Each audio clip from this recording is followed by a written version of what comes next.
ये वीडियो है एक्सक्लूसिवली उन सभी स्टूडेंट्स के लिए जिनको हमेशा स्टडी मोटिवेशनल वीडियो का इंतजार रहता है। ये वीडियो डेडिकेटेड है उन सभी स्टूडेंट्स को जो अपने सामने किताबों का ढेर लगाकर बहुत देर तक पता नहीं कौन सी सपनों की दुनिया में खोए रहते हैं। ये वीडियो डेडिकेटेड है उन सभी स्टूडेंट्स को जो जुलाई में ये प्रॉमिस करके पढ़ाई स्टार्ट करते हैं कि इस बार मैं वो रिजल्ट लेके आऊंगा ना जो आज तक नहीं ला पाया, और होता भी यही है। उस बार उनका सबसे घटिया रिजल्ट आता है और जिसका ब्लेम वो अपने हार्ड सिलेबस को देते हैं, अपनी सिचुएशंस को देते हैं, बढ़ती हुई कॉम्पिटिशंस को देते हैं। अगले 6-7 मिनट के लिए अपनी किताबों को जरा साइड में रखकर ईयरफोन लगाकर मेरे साथ मेरे विचारों के साथ जुड़ने की कोशिश कीजिए। मूड हल्का करने के लिए एक कहानी सुनाता हूँ। महाभारत के युद्ध के दौरान अर्जुन ने श्री कृष्ण से पूछा कि हे कृष्ण, क्या मैंने इसलिए तीर चलाना सीखा था कि मुझे अपने ही घर वालों पे तीर चलाना पड़ेगा? क्या मैं इतना बड़ा अभागा हूँ कि मेरे ही हाथों मेरे परिवार वालों की हत्या लिखी हुई है? भला ये कौन सा धर्म है जिसमें मैं अपने ही हाथों अपने भाइयों का, अपने चाचा का, अपने ताऊ का, अपने फूफा का वध कर रहा हूँ? और ये कहकर वो अपने धनुष को रथ में एक साइड में रख करके दुख में बैठ जाते हैं। उस वक्त अर्जुन को ये नहीं पता था कि वो कितने लकी हैं। वो जिस सारथी के सामने अपनी व्यथा को व्यक्त कर रहे हैं ना, वो श्री कृष्ण, जिन्होंने अर्जुन के रथ का ही नहीं बल्कि सारी सृष्टि की बागडोर अपने हाथ में ले रखी है। फिर भला अर्जुन को क्या दिक्कत थी? दिक्कत यह थी कि अर्जुन की आंखों के सामने ना अंधकार छाया हुआ था। श्री कृष्ण ने व्याकुल अर्जुन की तरफ देखते हुए कहा कि कौन कह रहा है कि अर्जुन अपने परिवार का वध कर रहा है? अरे अर्जुन तो केवल युद्ध में उनका वध कर रहा है जो अधर्मी है, जो धर्म के साथ नहीं है, और अधर्म का नाश धर्म करता है, ना कि कोई एक योद्धा। योद्धा तो बस एक जरिया होता है, योद्धा का तो केवल नाम होता है, लेकिन करवाने वाले तो श्री कृष्ण होते हैं। इसलिए अर्जुन, तू केवल धनुष उठाकर वो कर जिसके लिए तूने ट्रेनिंग ली है। उस परिणाम के बारे में सोचना बंद कर दे जो तेरे हाथ में है ही नहीं। जो परिणाम आता है ना अर्जुन, वो मैं देता हूँ। तुम केवल अपनी मेहनत देते हो, अपना प्रयास देते हो। इसलिए है अर्जुन, जो युद्ध करना तूने इस जीवन में सीखा है ना, वो केवल आज के इस महाभारत के युद्ध के लिए ही सीखा था। इसलिए अब अपने गुरु से मिली हुई शिक्षा का मान रखने का समय आ गया है। तो तू अपना धनुष वापस मत रख। जब धर्म को विजयी बनाने के लिए युद्ध करने का समय आया है ना, तो अब पीछे मत हट। आज मेरी गुहार है उन सभी विद्यार्थियों से जो अपने पिछले प्रयास के खराब रिजल्ट को लेकर के बैठे हैं। मेरी पुकार है उन सभी स्टूडेंट्स से जिनको एग्जाम के रिजल्ट का बहुत ज्यादा प्रेशर फील होता है। My dear brother and sister, जो बात श्री कृष्ण ने महाभारत के युद्ध में अर्जुन को कही थी ना, आज वही बात मैं तुम्हें कहना चाहता हूँ कि तुम्हारा काम है केवल प्रयास करना, और प्रयास का प्रेशर से कहीं कोई लिंक नहीं है। प्रेशर तब फील होता है जब आप रिजल्ट के बारे में सोचते हो। इसलिए आपका फोकस रिजल्ट पे नहीं बल्कि प्रयास पे होना चाहिए, क्योंकि रिजल्ट वैसा ही आएगा जैसा आपका आज प्रयास होगा। आज मेरी विनती है उन सभी विद्यार्थियों से जो अपने आप को इतना मुसीबतों से घिरा हुआ समझते हैं कि उनको अपने चारों तरफ केवल और केवल अंधेरा नजर आता है। उनको जिम्मेदारियों का इतना बोझ महसूस होता है ना अपने कंधों पर कि जवानी में ही उनके कंधे झुकने लगते हैं। उनको अपने पैरों तले इतने कांटे नजर आते हैं कि एक कदम भी आगे बढ़ना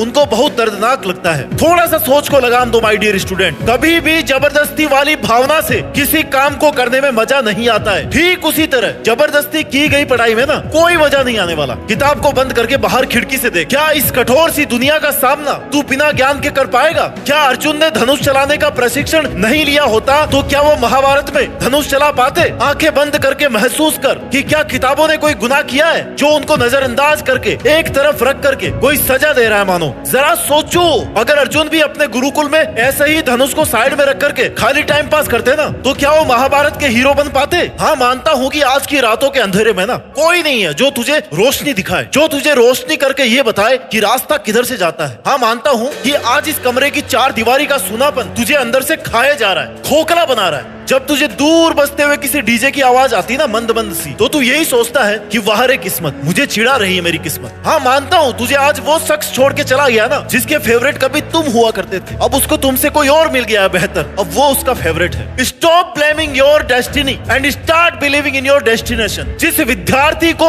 आप टॉप करते हुए देखते हैं ना, ये वही विद्यार्थी था, ये वही स्टूडेंट था जो सुबह तब उठता था जब इस सारी दुनिया में सन्नाटा छाया रहता था, और जब केवल एक आवाज उसको सुनाई देती थी। वो थी उसके कमरे की दीवार घड़ी। उसमें टिक टिक की आवाज आती थी। उस घड़ी की सुइयां मन ही मन मुस्कुराती थी और उससे कहती थी मानो कि चाहे सो, चाहे जागो, चाहे पढ़ो या नहीं पढ़ो, अच्छा करना है या खुद के साथ बुरा करना है, मैं हमेशा चलती रहूंगी। जो मेरी सुइयों के साथ कदम मिला के चलेगा उसको मैं आबाद कर दूंगी, और जो समय को बर्बाद करेगा उसको मैं उससे भी ज्यादा बर्बाद कर दूंगी। और तब इस स्टूडेंट को समझ में आता है कि उसका रातों को जागना कितना नेसेसरी अननेसेसरी है। इस स्टूडेंट का कॉम्पिटिटर कोई और नहीं है बल्कि वो खुद है। किसी एग्जाम में सबको हराने के लिए सबसे पहले खुद के आलस को हराना पड़ता है। वो खुद कल क्या था और खुद आज क्या है। कल उसको कितना आता था और आज इसको कितना आता है। कल उसने कितनी पढ़ाई करी थी और आज कितनी और पढ़ाई करना बाकी है। आपके कॉम्पिटिटर आप खुद हो। आज तुम्हें अपने विद्यार्थी जीवन में ऐसा महसूस हो सकता है कि तुम्हारे पास सब कुछ क्यों नहीं है, तुम्हारी जिंदगी में क्यों कोई लव स्टोरी नहीं है, तुम्हारी जिंदगी में कोई एडवेंचर क्यों नहीं है,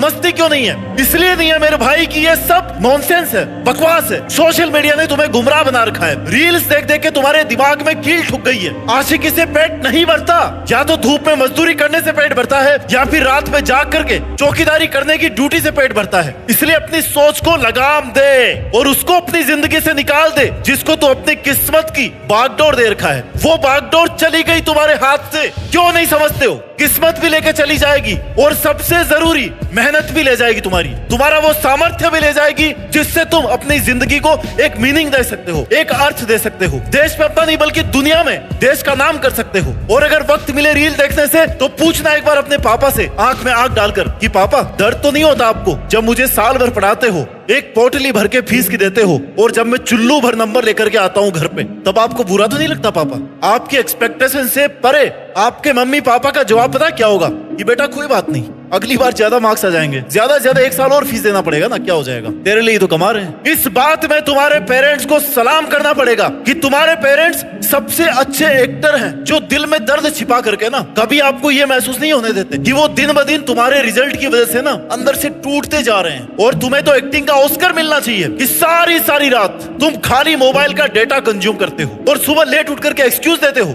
मम्मी रात को लेट तक सोया था, मम्मी रात को बहुत लेट तक पढ़ाई करी थी। नौटंकी चल रही है क्या कि जो सबसे ज्यादा नौटंकी करेगा उसको रात को 1 लाख रुपए दिए जाएंगे अवार्ड में। आपके माँ बाप आपके लिए पढ़ाई करने के दरवाजे खोल सकते हैं लेकिन उसमें घुसना तो आपको ही पड़ेगा माय डियर। जो ये बोलते हैं ना कि कंपटीशन बहुत ज्यादा हो गई है, उनको मैं यही बोलूंगा कि अगर कंपटीशन ज्यादा हो गई है ना तो 2 साल और रुक जाओ।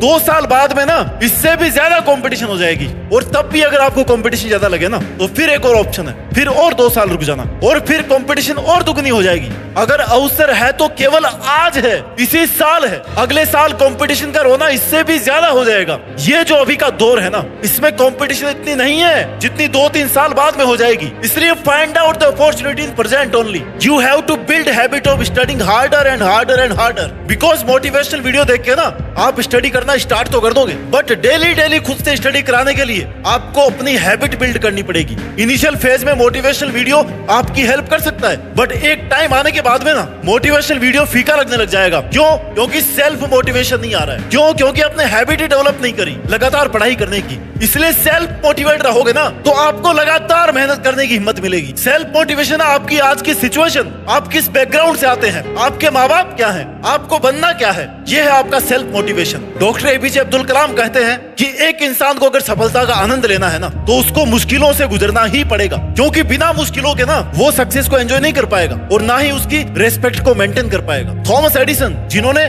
कई सैकड़ों बार असफल प्रयास के बाद लट्टू का आविष्कार किया, बल्ब बनाया, उनका कहना है कि एक इंसान की कमजोरी ये नहीं है कि वो काम नहीं कर पाया या उसकी किस्मत में समस्याएं बहुत ज्यादा थी, बल्कि उसकी सबसे बड़ी कमजोरी ये है कि वो हार बड़ा जल्दी मान लेता है। इसलिए अगर उसको सफल होना है तो उसमें इतनी हिम्मत होनी चाहिए कि असफल होने के बाद भी एक और प्रयास के लिए हिम्मत जुटा पाए क्योंकि हो सकता है वही प्रयास आपका अंतिम प्रयास हो। जो लोग ये सोचते हैं कि वो फेल हो गए हैं उनको वास्तव में ये नहीं पता होता है कि उन्होंने कितना करीब से आकर के सफलता को छोड़ दिया है। अगर आपको पढ़ाई में कुछ आता नहीं है ना तो इसमें आपकी कोई गलती नहीं है, लेकिन अगर आपको पता है कि आपको ये नहीं आता और फिर भी आप उसको जानने की, उसको सीखने की कोशिश नहीं कर रहे हैं, प्रयास नहीं कर रहे हैं तो ये अभी आपकी गलती है। क्योंकि ये जो टॉपिक्स है ना जो आपको नहीं आ रहे, जिनको आप ब्लेम कर रहे हो कि बहुत हार्ड है, ये आपके जैसे मेंटल एज के स्टूडेंट्स के लिए बनाए हुए हैं। भागवत गीता में लिखा है कि अभ्यास करके हर असंभव काम को भी संभव बनाया जा सकता है, चाहे वो मेहनत करना हो या फिर अपने मन को काबू में करना हो। बाई बर्थ अगर हमें कुछ मिलता है ना तो वो है हमारे माँ बाप और हमारा परिवार। इनके अलावा बाकी सब चीजें आपको अचीव करनी पड़ती है। इसलिए अगर आपको ये लग रहा है ना कि उस स्टूडेंट के इतने ज्यादा मार्क्स आते हैं क्योंकि वो ज्यादा टैलेंटेड है तो ये सोचना बिल्कुल ही गलत है, बल्कि सच्चाई ये है कि उसने अभ्यास कर करके एक एक कर करके मुश्किल से मुश्किल सब्जेक्ट को भी आसान बना लिया है। इनविजिबल गोल को अगर विजिबल करना है ना, तो सबसे पहले गोल सेट करना पड़ेगा। सपनों को हकीकत में बदलते हुए देखना है ना, तो खुद को मुसीबतों में भी देखने का और मुसीबतों से निकालने का, मेहनत करने का हौसला भी पालना पड़ेगा। पूरे जी जान से पढ़ाई करते रहिए, मेहनत करते रहिए और मेहनत के दम पर देश पे अपना नहीं बल्कि दुनिया में देश का नाम रोशन करके दिखाइए। जय हिंद, वंदे मातरम।